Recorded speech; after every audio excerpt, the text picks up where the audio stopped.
हमारा पार्टनरशिप में ये सबको पता है कि एग्रीमेंट नाम से एक एलिमेंट था, ठीक है।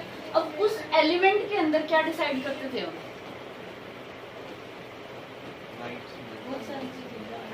जो है बताओ ना फिर। सबसे पहली चीज होती है राइट एंड लायबिलिटीज। एक बात बताओ कि अगर देखा जाए तो सारे पार्टनर्स के राइट क्या होते हैं? इक्वल होते हैं। जो भी आया सब कुछ इक्वल बांटा जाएगा। लेकिन अगर मैंने वहां पे ये चीज मेंशन की है कि नहीं हम इक्वल नहीं ले रहे हैं, ऐसा करेंगे 1:2:3 में लेंगे, तो इज इट राइट और रॉन्ग? राइट। तो सेम राइट होंगे तो उनको इस शेयरिंग में मिलेगा। और क्या राइट होते हैं? तो बहुत बार डिस्कस हो चुका, तो फटाफट बताओ। हाँ, उनको वो चीज इंटरेस्ट मिलेगा भाई, चाहे उसकी कैपिटल के ऊपर है, चाहे उसके एक और होते हैं एडवांसेस भी तो देते हैं कि अगर किसी ने एक से ज्यादा पैसा लगा रखा है तो वो देंगे उसको भी, ठीक है। और वेरी गुड, ये सबसे ज्यादा मेन होता है। ये हमने कल भी डिस्कस किया था कि जब वहां पे हम ये बोल रहे हैं कि ये ड्यूटी है एक पार्टनर की, जो भी मेंटेन करेगा वो प्रोवाइड करेगा टू द अदर पार्टनर जब भी उनको रिक्वायरमेंट होगी, तो सेम एज इट इज ये उसका राइट भी तो बनता है ना। अगर वो ड्यूटी कर रहे हैं प्रोवाइड करने की, तो दूसरे पार्टनर्स का वो राइट भी तो है ना, कि वो उसका राइट है कि जब भी मेरे को देख अकाउंट्स की जरूरत पड़ेगी, मुझे एक्सेस करना पड़ेगा, आप दोगे मुझे, ये मेरा राइट है, ठीक है।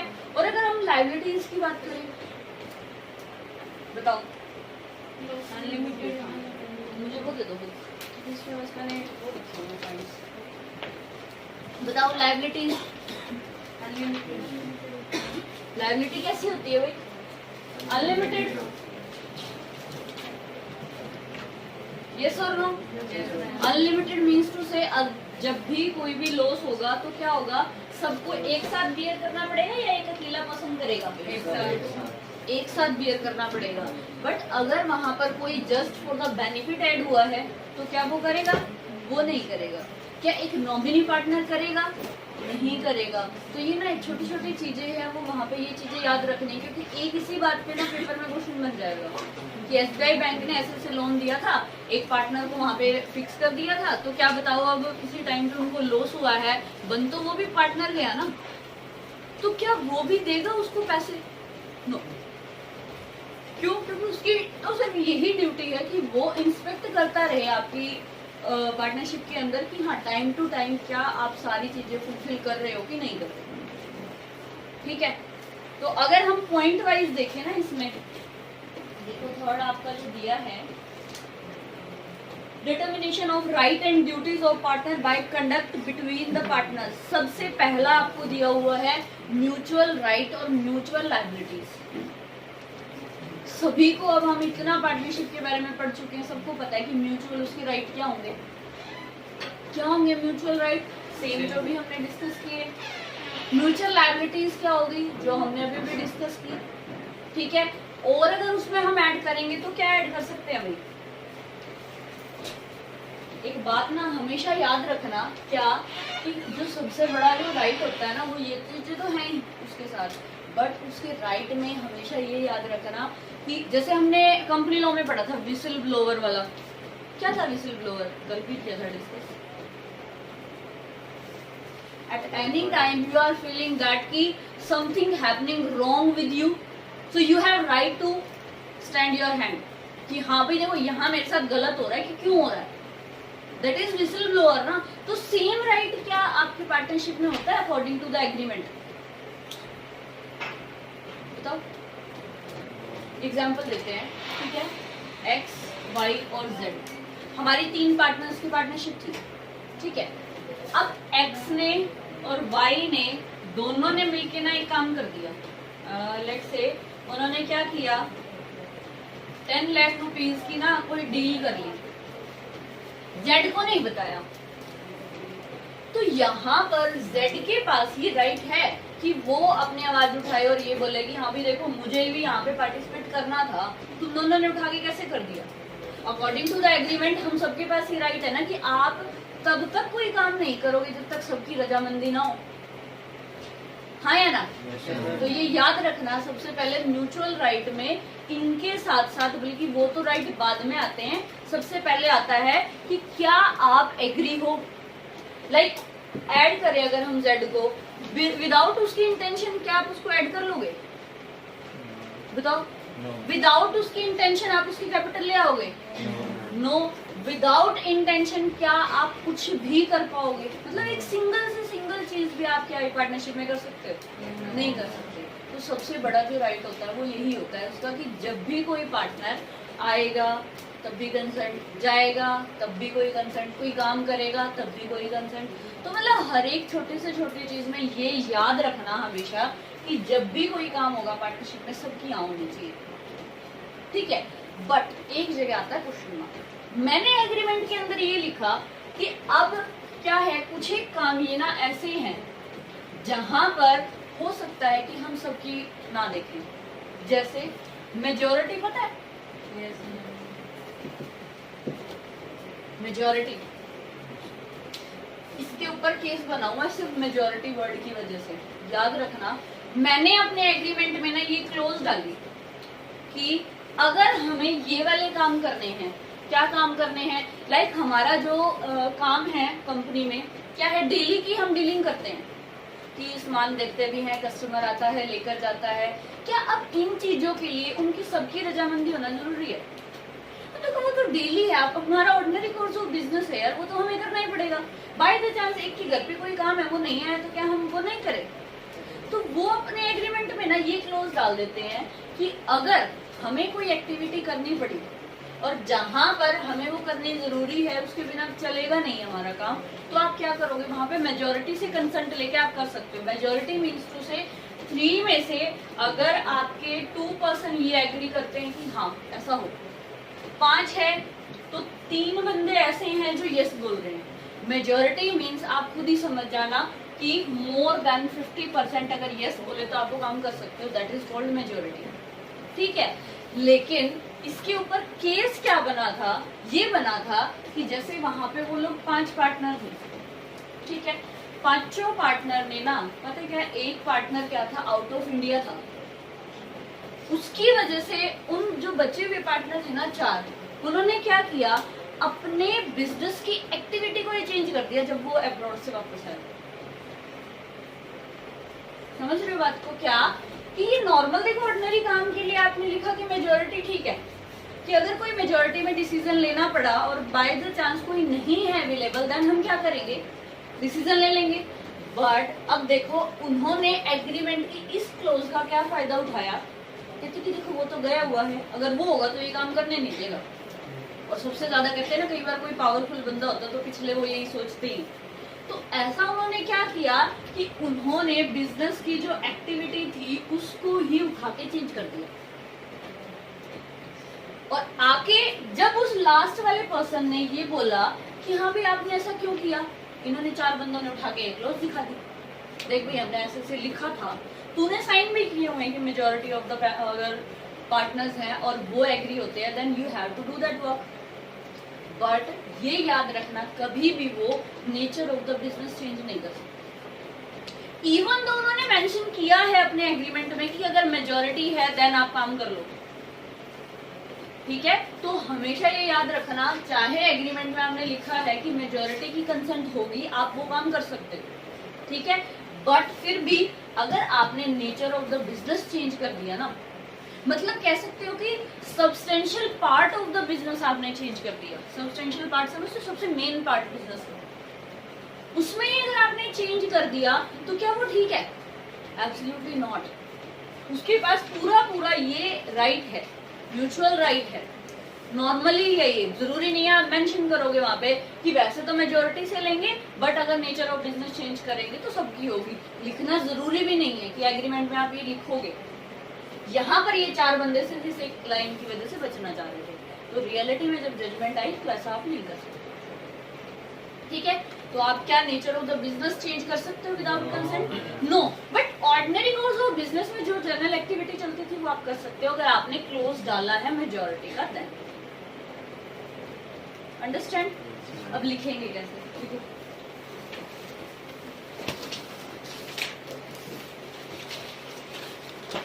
Number 1,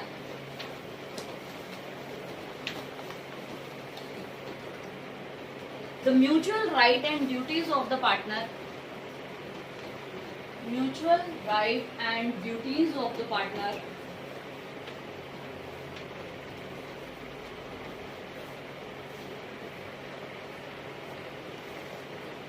Partner of a firm may be determined by the contract.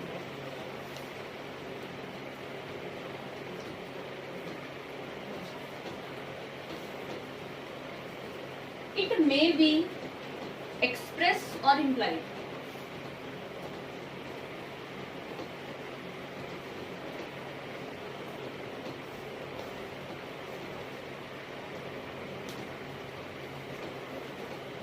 साथ में मेजोरिटी वाला लिख लो, क्योंकि आपकी बुक में मुझे नहीं पता एक्सप्लेनेशन में ये चीज दी है कि नहीं दी। मेजोरिटी वाला लिख लो साथ में point. If at any time, if at any time partnership agreement contain any clause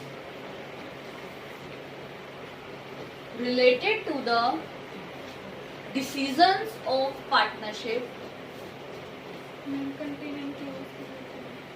क्या contain any clause related to the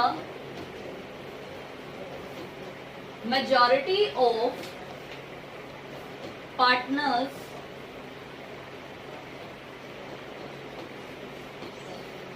but it's subject to, subject to का मीनिंग हमने किया था ना जब आया था हमारी कंपनी लॉ के अंदर। सब्जेक्ट टू क्या होता है?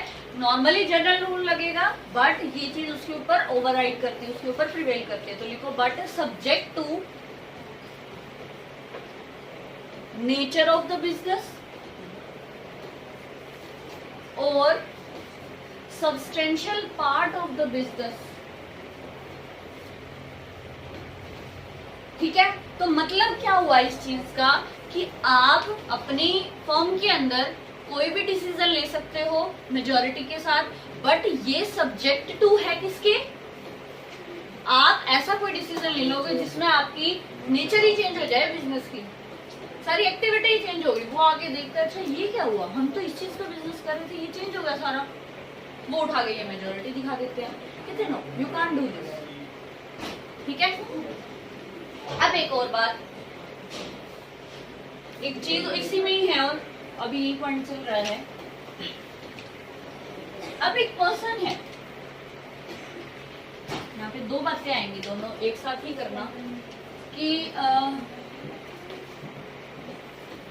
ठीक है, बिजनेस में हमारे पास X है, Y है, Z है, P है, 4 पार्टनर हैं, हम बिजनेस कर रहे हैं, हमारा बिजनेस बहुत अच्छा चल रहा है। ठीक है, ये कहते हैं कि पार्टनरशिप में अगर आपने एग्रीमेंट साइन किया है ना, तो किसी भी पार्टनर के पास ना ये राइट नहीं है कि वो जाके सेम बिजनेस कहीं और करे। ठीक है, सेम बिजनेस कैसे? लाइक अगर हम यहाँ पर चारों जने मिलकर शर्ट बना रहे हैं ना, तो आप शर्ट बनाने का ही बिजनेस कहीं और नहीं कर सकते शुरू। ठीक है, यहाँ पर केस क्या आया कि एक पर्सन ने उठा के शुरू किया था, शायद ग्लास का था केस। ग्लास समझते हो सारे? ग्लास शीशे वाला, नॉट पानी वाला, ग्लास का था इन लोगों का बिजनेस। इसने क्या किया, उठा के इनके साथ तो काम कर ही रहा था, इसके भाई ने इसको ये बोला कि देख भाई तेरा ना ऐसे ऐसे काम अच्छा चल रहा है, तुझे इस काम की बहुत नॉलेज है, यूं कर तुम मेरे साथ भी ऐड हो जाना इसी के बिजनेस में। तुम मुझे बता दियो कहाँ से तुम रॉ मटेरियल लाते हो, किन बंदों से तुम काम करवाते हो, कैसे क्या करवाते हो, ऐसा कर प्लीज, तू मेरा भी करवा दे यार, भाई है भाई, कितने हेल्प तो करेगा। वो इस चीज में उसने क्या किया, स्टार्ट कर लिया ए के साथ बिजनेस, सेम ग्लास का। अब एक्स क्या हेल्प कर रहा है उसकी, सारी चीजों में उसको बता रहा है। ए ने इसको क्या दिया बेनिफिट, ये कहता है कि ऐसा कर, तू मेरा सारा काम कर, मैं तुझे ना पर मंथ 50,000 दे दिया करूंगा। एक्स उसके दिमाग में क्या है, ग्रीडी आ गई, क्यों ना यहाँ से भी कमा ले और यहाँ से भी कमा ले। तो हमारी पार्टनरशिप का एग्रीमेंट ये कहता है कि अगर आप ऐसा कर रहे हो ना, दैट इज टोटली रॉन्ग और इलीगल। आप ऐसा नहीं कर सकते हो कि हाँ सेम बिजनेस आप यहाँ कर रहे हो और इवन दो आपका चाहे वो भाई है चाहे कोई भी है, आप उसके साथ ऐसा बिजनेस नहीं कर सकते हो। हाँ ये हो सकता है कि तुम ग्लास को छोड़ दो, किसी और का कर लो, गारमेंट्स का कर लो, इलेक्ट्रिसिटी का कर लो, या किसी भी चीज का करो। एक ही थोड़ी प्रोफेशन है, बहुत सारे हैं भाई, बट सेम प्रोफेशन में नहीं आ सकता वो। हमने किया था ना कि पार्टनरशिप में एक पर्सन मतलब एक इंडिविजुअल कितने पार्टनरशिप फॉर्म में पार्टनर हो सकता है, कितनी भी कर लो, बोला था ना कि हमने किया था ये चीज। तो एक बन तो सकता है किसी में भी, बट अब यहाँ पे हमारे पास क्या आ गया, क्या वो सेम बिजनेस में हो सकता है? एब्सोल्युटली, याद रखो, ठीक है।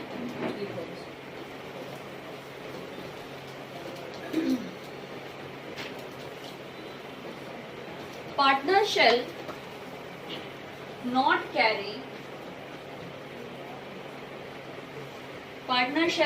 carry on any same business other than the firm। कि उस फर्म को छोड़कर जो पार्टनर्स है वो कोई भी और क्या नहीं कर सकते हैं भाई, सेम बिजनेस नहीं कर सकते हैं।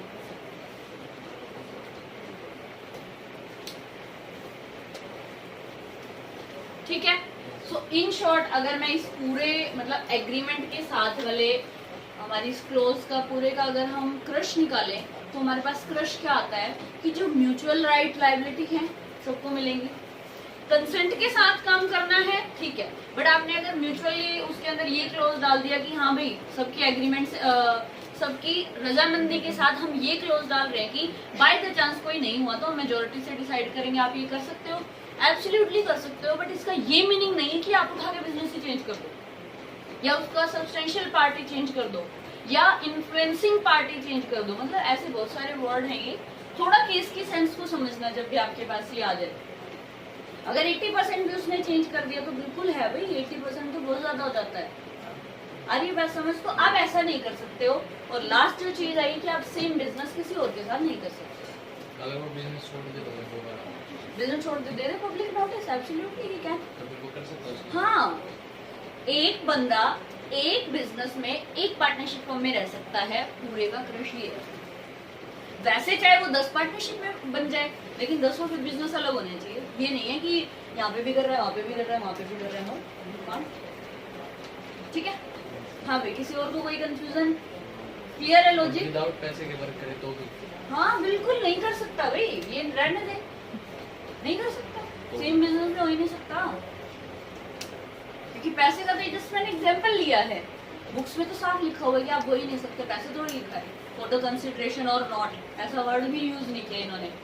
तो सेंस यही है कि आप हो ही नहीं सकते हो भाई, चाहे जो मर्जी करो। आपने क्या करना है, डायरेक्टली वो ये कह रहा है कि आपने सेम बिजनेस में इन्वॉल्व होना ही नहीं है किसी भी कंडीशन में। ठीक है, वो टोटली इलीगल है। नंबर 4 लिखवा दो, चलो। Conduct of the business.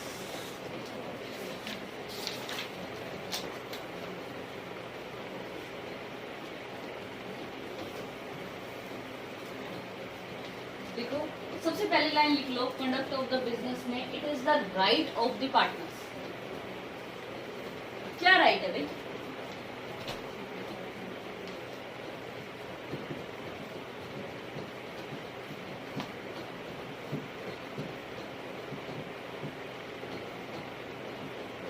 Conduct of the business में क्या है भाई?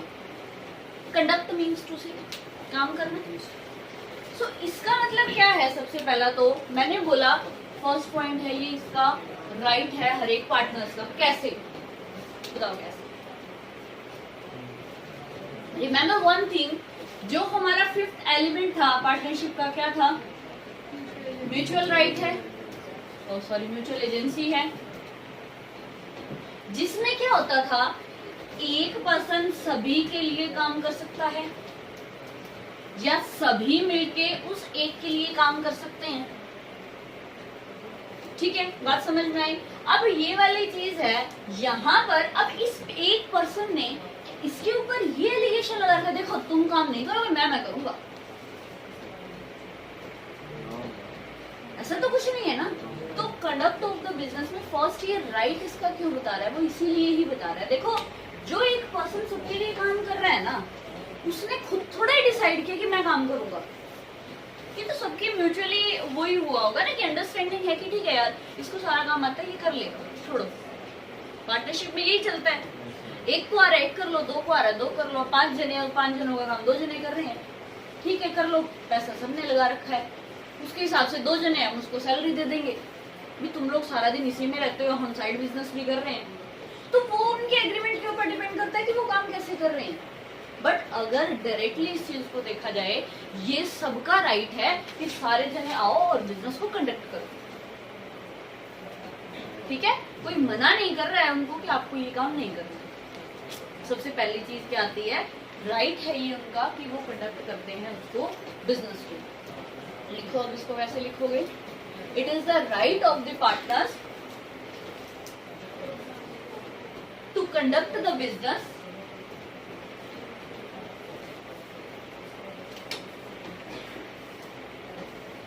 every partner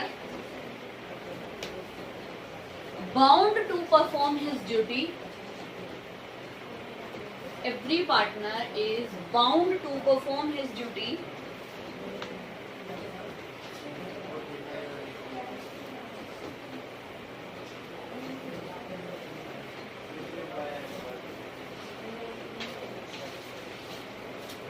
बताओ भाई, bound to perform his duty का मतलब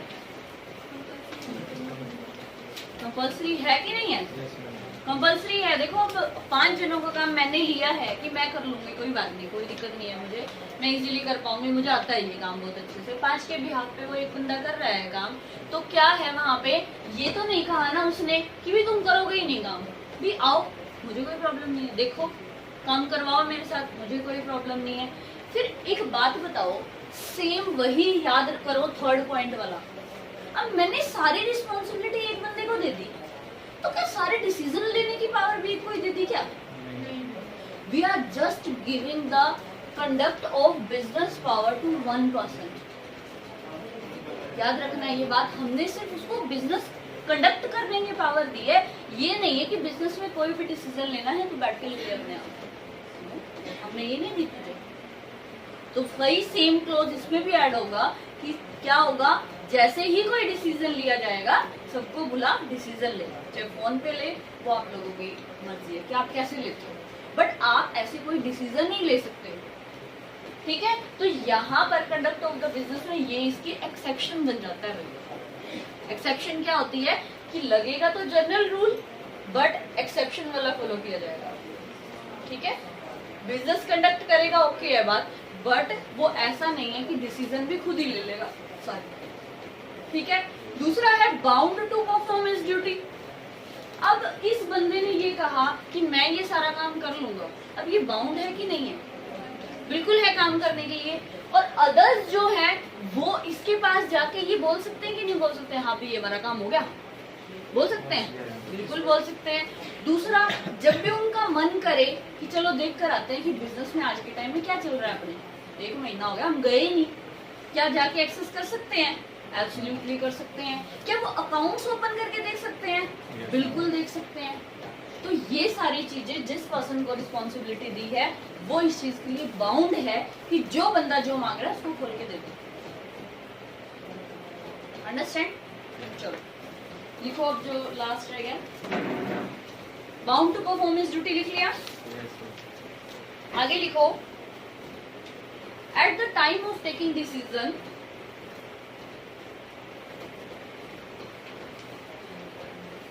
all partners concerned must be there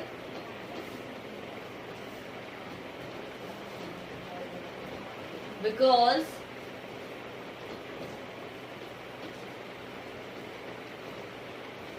others give power to conduct the business, not to take the decision. power to conduct the business, not for taking decision। ठीक है, क्या decision लेने के लिए दी है? Absolutely not, उसके पास कोई पावर नहीं है कि वो डिसीजन ले। बट इवन आफ्टर, आगे लिखो इसी में ही है, but even after mention in the agreement,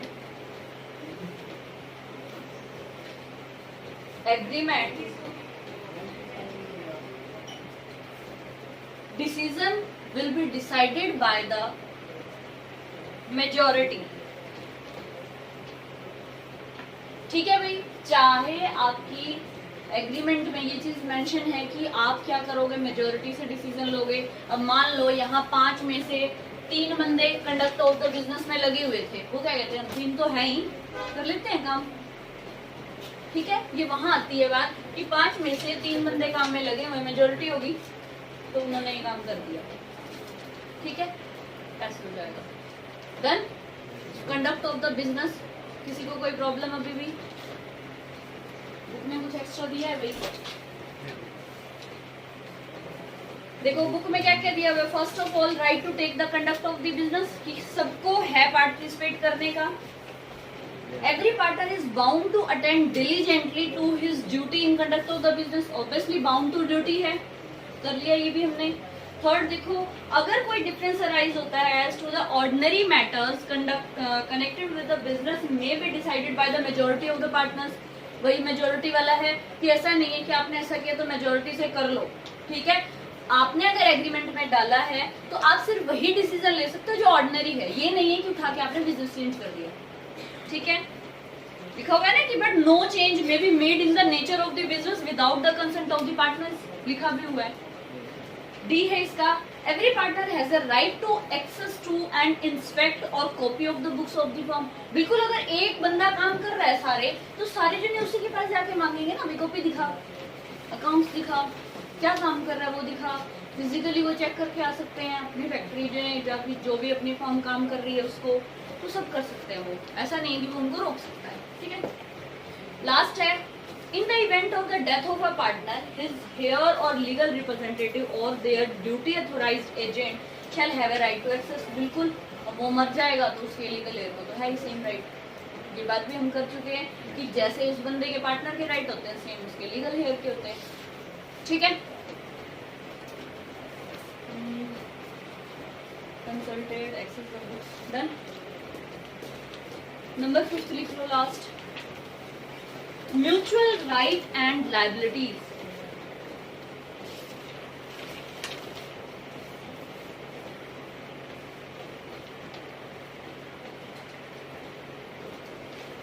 सबसे पहला है आपका right to remuneration. Tell me भाई, is every partner have right to receive the remuneration from the partnership firm?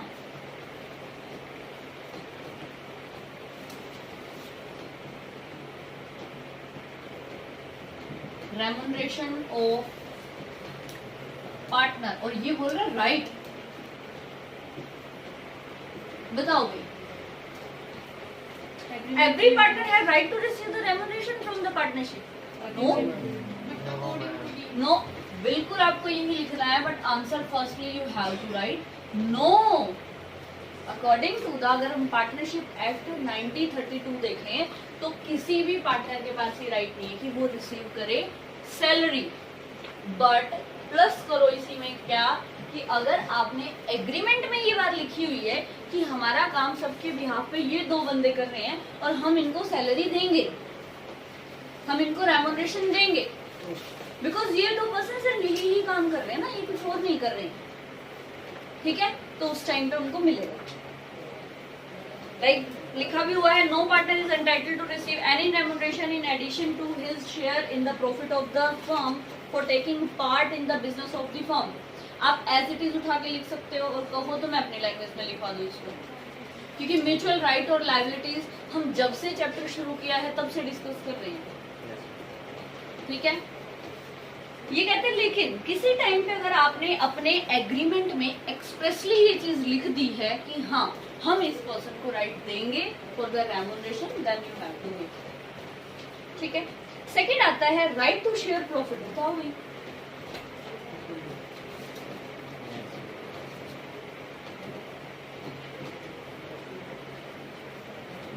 बताओ। ये तो बहुत पूछने की बात नहीं, बट इसके अंदर एक चीज ऐड कर देना, not only profit and losses also. ठीक है, इन्होंने यहाँ क्यों नहीं लिखा, यहाँ पे ये राइट डिसाइड कर रहे हैं, जो लॉसेस होते हैं वो आपकी लायबिलिटी होती है भाई। ठीक है, दैट्स व्हाई इन्होंने यहाँ पे सिर्फ वर्ड यूज किया है प्रॉफिट, कि हर एक पार्टनर के पास ये अपना राइट है कि वो पार्ट ऑफ द प्रॉफिट को रिसीव करे। अगर किसी ने नहीं दिया तो क्या वो पार्टनर दूसरे पार्टनर्स के ऊपर केस कर सकता है? बताओ, क्वेश्चन मार्क। अगर रजिस्टर्ड है तो कैसे? नहीं है तो एक बात याद करो, हमने पार्टनरशिप डीड पढ़ी थी, उसके अंदर एक आर्बिट्रेशन क्लॉज थी। अगर मैंने वो क्लॉज मेंशन किए तो करेंगे?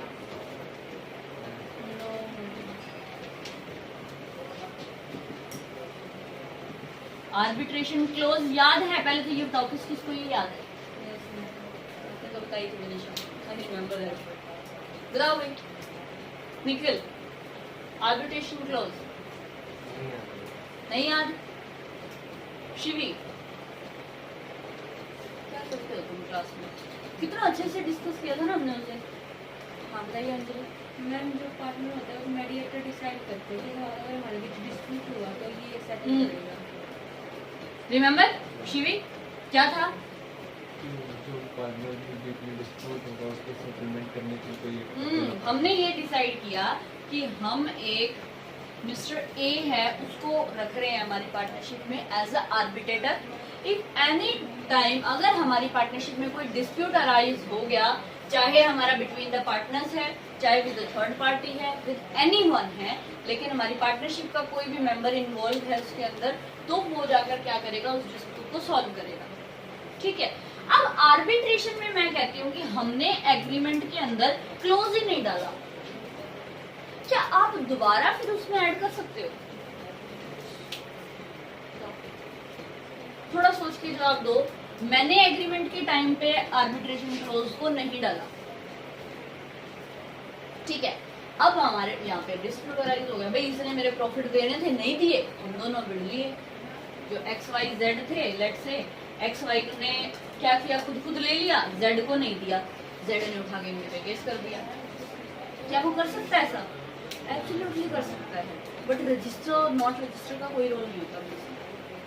कभी नहीं लिखोगे आप ये चीज कि रजिस्टर है तो कर सकते हैं, नहीं रजिस्टर तो नहीं कर सकते। होता मैम, +1 को मैं स्टार्ट करा था, जैसे ना कोई फर्म होती है, अगर वो रजिस्टर होती है तो वो जो पार्टनर होते हैं वो एक दूसरे को स्यू कर सकते हैं और फर्म को भी कर सकते हैं। ये रजिस्टर होने के बेनिफिट बता रहे। बेनिफिट बता रखे, मान लिया अब ये लगा के चलो नहीं है रजिस्टर, पार्टनरशिप डीड तो बनी है ना, उसमें तीनों के साइन है कि नहीं है, वो ले जाके आप कोर्ट में चले जाओ, कोर्ट क्यों नहीं मानेगा? तो तीनों ने साइन तो करे है ना वहाँ पे, बिल्कुल मानेगा। मानेगा क्यों नहीं?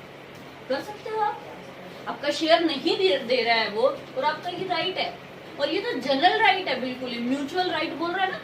म्यूचुअल का मतलब क्या, ये तो होने ही होने चाहिए भाई। देखो इनको तो छोड़ के आप काम कर ही नहीं सकते, क्यों नहीं है? बिल्कुल है इसके पास राइट। किससे आएगा? पार्टनरशिप डीड से आएगा। पार्टनरशिप डीड में टर्म एंड कंडीशंस डिसाइड की थी ना कि हम हमारी पार्टनरशिप को कैसे रन करेंगे। क्यों नहीं होगा भाई? बिल्कुल होगा। Absolutely they have right to sue on others or partnership firm. ठीक है, पक्का? नेक्स्ट राइट देखो क्या है।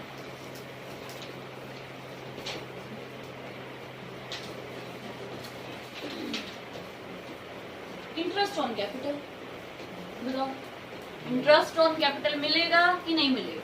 मेंशन होगा तो मिलेगा। मेंशन होगा तो मिलता है, अदरवाइज नहीं मिलता भाई। ठीक है, ये तो सीधी सी बात है, मेंशन है दे दो, नहीं है तो मत दो। आगे इंटरेस्ट ऑन एडवांसेस, बिल्कुल बताओ, ये तो 100% मिलेगा। कैसे? अब किसी ने एडवांस दिया है, एडवांस कब देते हैं भाई हम?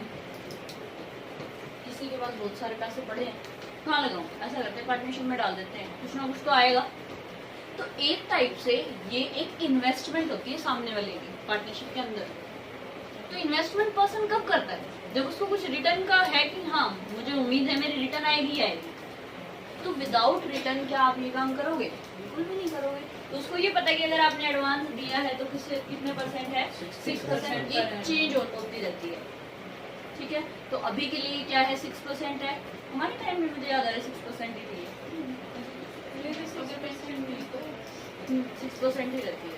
अगर मेंशन है उसके अंदर भी हम 10 देंगे तो 10 भी दे सकते हैं, ये होता है ना, 10 है तो 10 भी देंगे वरना 6 होगा। आगे है राइट टू डम्निफाइड, ये सबसे ज्यादा खतरनाक राइट होता है। क्या होता है डम्निफाइड? रिकवर, बिल्कुल। क्या रिकवर? देखो अब एक चीज करते हैं डिस्कस, X, Y और Z 3 पार्टनर्स हैं, सबकी अच्छी पार्टनरशिप फॉर्म चल रही है, हमारी सब काम अच्छा चल रहा है, ठीक है। एकदम से ना पार्टनरशिप फॉर्म के ऊपर कोई लॉस आ जाता है। लेट्स से इन्होंने देखा कि हमारी ना एक मशीन जो है वो खराब हो गई है, सडनली हमारे क्या है 10 लाख रुपए का लॉस आ गया। एक्स अपने हाथ खड़े कर देता है, भाई मेरे पास तो नहीं है। ये क्या करता है, अपने हाथ खड़े कर रहा है, मेरे पास नहीं है। सेम ये कहता है कि देख मेरे पास भी नहीं है, मुंह बढ़ा लेते हैं, हाँ मेरे पास भी नहीं है, ठीक है। ये कहता है कोई इशू नहीं है, देख मेरे पास खूब है, कोई दिक्कत नहीं है। बट ये बता दो तुम उसको अडम्निफाइड कब करोगे? समझ रहे हो कि ये कहता है मैं आज दे दूंगा। जैसे वहाँ एडवांस का था ना कि अगर किसी ने एडवांस दिया है तो ये जस्ट टाइप ऑफ एडवांस नहीं है। वहाँ एडवांस पे आप लिख रहे हो कि डैम श्योर आपको वो चीज मिलेगी, तो ये क्या कहता है भी देखो तुम दोनों जने मिलके ना इस पे अपने अपने साइन कर दो कि हाँ भाई मैं पैसे दे रहा हूँ और हम 6 महीने के अंदर ये लौटा देंगे, ठीक है। या फिर आप ऐसा करो, इसमें से मेरा हिस्सा जो बनता है वो छोड़ दो, बाकी तो तुम दोनों दोगे ना। तो अगर तुम दोनों ने किसी टाइम पे मेरा हिस्सा नहीं दिया मुझे जो तुम्हें इसमें से देना था, क्योंकि लॉस तो तीनों बियर करेंगे ना, ठीक है। तो उस टाइम पे ये कहता है कि तुम दोनों को ये देने पड़ेंगे, तुम दोनों के भी हाफ पे मैं डाल रहा हूँ। तो चाहे वो पार्टनरशिप फॉर्म को दे, चाहे वो XY को दे, मतलब पार्टनर्स को दे, वो दे सकता है। बट वो ये बोलेगा कि बताओ ये अडम्निफाइड कब करोगे तुम मुझे, ये बस आज ही डिसाइड करो। 6 महीने में कर दोगे फाइन, 6 महीने तक इंटरेस्ट लेते रहना, मुझे कोई दिक्कत नहीं है, वरना मैं अपने पैसे कहीं और लगाऊंगा, ठीक है। चलो एक लास्ट आता है आपका राइट है राइट टू अडम्निफाई द फर्म, साथ ही कर लिए मैंने। कैसे? यहाँ पर तो अब फर्म को लॉस हुआ था भाई, अरे इसका उल्टा कर दें, हम किसी पार्टनर को लॉस हो जाए बट हमारी पार्टनरशिप फर्म बड़ी अच्छी चल रही है। होता है ना कई बार की पार्टनरशिप फर्म बड़ी अच्छी चल रही है बट किसी पार्टनर के घर में कोई ऐसी ट्रेजेडी हो जाती है कि उनके घर किसी का एक्सीडेंट हो गया और एकदम से उसको 5 लाख की जरूरत है। किसी के घर नहीं रखे होते, बैंक बंद है, नहीं खोल सकते भाई, इमरजेंसी में किसी ने क्या कहा भाई फर्म से एक बार पैसे निकाल दो, बहुत जरूरत है मुझे घर पे ऐसे। या मतलब पार्टनरशिप तो देखो एक भाईचारे में होती है, तो कोई भी काम हम बोल सकते हैं। तो उस टाइम पे अगर उसने फर्म से पैसे लिए हैं तो सेम फर्म के पास भी राइट है कि नहीं कि वो उससे डम्निफाई करे। तो ये अपोजिट है, फर्म दे रही है पार्टनर को, पार्टनर दे रही है फर्म को, ठीक है। और भाई ये तो बहुत कम दिए हैं, और भी तो बहुत सारे राइट होते हैं, मतलब म्यूचुअल राइट में और क्या करोगे सोचो। वो याद है आपने कल किया था एक कि जितना हो सकता है आप बिजनेस के एडवांटेज के लिए ही काम करोगे। पेपर में आ जाए तो क्या आप ये ऐड कर सकते हो राइट? बिल्कुल कर सकते हो उसके अंदर कि क्या आप हमेशा ये आपका राइट बनता है कि नहीं बनता। अगर सामने वाला आपको लग रहा है कि बिजनेस की एडवांटेज के लिए काम नहीं कर रहा तो क्या उसके लिए वो फिंगर आउट कर सकता है कि why you are not doing this, हमारी फर्म के लिए अच्छा नहीं है, तुम फिर भी क्यों कर रहे हो इस चीज को। बिल्कुल कर सकते हैं। तो ऐसे इस तरीके से तो आपको पार्टीशन में बहुत सारे मिल जाएंगे। आपने कल एक बताया था अगर किसी पार्टनर ने जानबूझकर कुछ काम किया जिससे फर्म को फ्रॉड वाला था, हाँ, तो वो ही बियर करेगा। और अगर एक केस और होता अगर किसी पार्टनर ने प्रॉफिट मोटिव से किया कि हमारे बिजनेस का प्रॉफिट होगा तो सारे लेकिन बाई चांस अगर उसे लॉस होगा सारे करेंगे, सारे करेंगे। वहाँ पे तो सबसे फ्रॉड वर्ड भी यूज किया होता है कि कोई फ्रॉड किया है, कोई मिसकंडक्ट किया है, कोई मिसफेरेंस की है, या फिर आप बोल सकते हो मिसरिप्रेजेंटेशन किया है, कोई ऑफेंस किया है, बट इंटेंशनली वहां पे तो इंटेंशन सबकी होगी ना कि हमने सबने मिलके पैसा लगाया है। कर दे रहे कितनी बार की सबकी कंसेंट होनी चाहिए, कंसेंट होनी चाहिए, क्यों कर रहे हैं ये बात? तभी तो कर रहे हैं ना। अब कंसेंट होगी सबकी तो इसका मतलब तो उसके अंदर पैसे सबने मिलके ही लगाए हैं ना, या उस एक ने लगाए हैं? सबने। अब ऐसा हो कि हाँ भाई एक पर्सन ने ना उठा के बैठे बैठे फॉर्म में दूसरे पर्सन के साथ बैट लगा लिया, आज तो इंडिया ही जीतेगा, ठीक है, तो वहां पर अब किसकी गलती है? उसने फॉर्म से उठा के अगर पैसे दिए तो उस एक पार्टनर की गलती है ना। बट अगर वहीं पे देखा जाए पूरी फर्म ने मिलके उन्होंने राज्यों के लगाए कि हाँ भाई चल लगा दे दूसरी पार्टनरशिप फर्म के लिए, तो वहां पे क्या होगा? क्या हम एक का फ्रॉड बताएंगे? हालांकि वो है इलीगली, बैट लगाना है तो इलीगल, ठीक है, तो वो केस टू केस होगा भाई, लेकर तो खुद ही आने हैं लेके तो खुद आने, ठीक है, तो ये नहीं है कि कोई और उठा के लाए। यहाँ तक क्लियर है भाई सबको? नेक्स्ट क्या है भाई टॉपिक? करें मैं तो 10-5 मिनट। अच्छा किसी ने कंपनी लोगों को पढ़ा, उसमें कोई डाउट हो? नो डाउट, मैं पूछ लेती हूँ फिर, पूछ लें? ये बंद करो चलो।